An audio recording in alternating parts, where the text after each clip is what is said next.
നമസ്കാരം, പ്രവാസി മലയാളിയിലേക്ക് സ്വാഗതം. ഇനി അനധികൃതമായി സഹായം ആവശ്യപ്പെടുന്നവർക്ക് സംഭാവന നൽകുന്നതിൽ ജനങ്ങൾക്ക് ജാഗ്രതാ നിർദ്ദേശവുമായി സാമൂഹ്യ വികസന മന്ത്രാലയം എത്തിയിരിക്കുകയാണ്.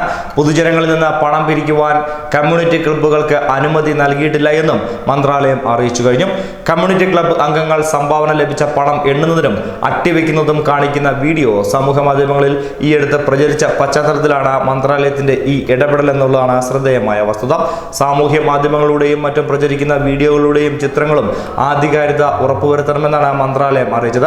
അവ പ്രസിദ്ധീകരിക്കാനുള്ള കാരണങ്ങൾ വിശകലനം ചെയ്യണമെന്നും പണപ്പിരിവിന് മുന്നോട്ട് വയ്ക്കുന്ന കാരണങ്ങൾ സംഭാവന നൽകുന്നവർ പരിശോധിക്കണമെന്നും പണപ്പിരിവിനുള്ള അനുമതി, ഇതിന്റെ കാലാവധി തുടങ്ങിയവയും പരിശോധിക്കണമെന്നും പ്രത്യേകം അനുമതിയില്ലാതെ ചില കമ്പനികളും സ്ഥാപനങ്ങളും സൂപ്പർ മാർക്കറ്റുകളും സംഭാവന പെട്ടി കൗണ്ടറുകളിൽ സ്ഥാപിച്ചതും മന്ത്രാലയം ചൂണ്ടിക്കാട്ടുകയും ചെയ്തു.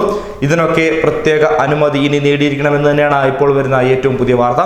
ചാരിറ്റികൾ, കൂപ്പണുകൾ, ഫണ്ടുകൾ, കായിക മത്സരങ്ങൾ, ടെക്സ്റ്റ് ബാങ്ക് അക്കൗണ്ടുകൾ തുടങ്ങിയവ മുഖേനയുള്ള സംഭാവനകൾക്ക് ഈ നിയമം ബാധകമാണ്.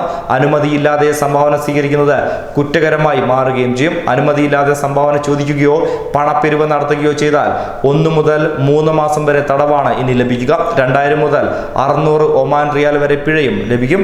രാജ്യത്തിന് പുറത്ത് നിന്ന് പണം ശേഖരിക്കുകയും അയക്കുകയും ചെയ്താൽ 3 മാസം മുതൽ 1 വർഷം വരെ തടവും 1000 മുതൽ 2000 ഒമാൻ റിയാൽ വരെ പിഴയും ലഭിക്കുമെന്നും വ്യക്തമാക്കിയിരിക്കുന്നു. പിരിച്ച പണം കണ്ടുകെട്ടുകയും ചെയ്യും.